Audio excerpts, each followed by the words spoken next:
this paper mentioned several studies to back up this claim, right?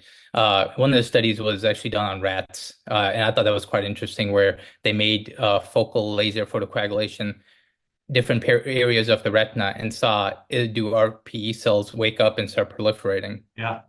So yeah, you And saw that sorry. proliferation, which I thought was cool. But like you had mentioned, it was on mice, right? So how much of that can carry over to humans?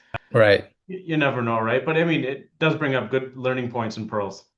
I'm glad you mentioned that because one thing, retina or mice don't have a macula, or rats don't have a macula, which I think brings up to the second question: were there any limitations in this publication?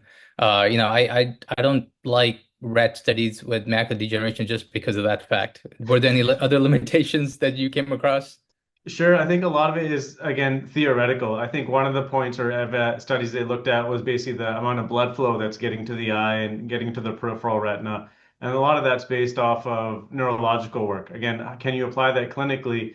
It's hard to, because none of these were, a Hmm. lot of this was retrospective, right? None of this was double blind, randomized. It wasn't, Hmm. there weren't proper trials, right? A lot of this was retrospective stuff that they're looking at. So theoretically, fantastic stuff, right? But it's all Hmm. indirect. So how can you actually, correlate it to clinical stuff? You really can at this point. So Hmm. again, biologically, what's the right word? Plausible, but weak clinical proof at this point.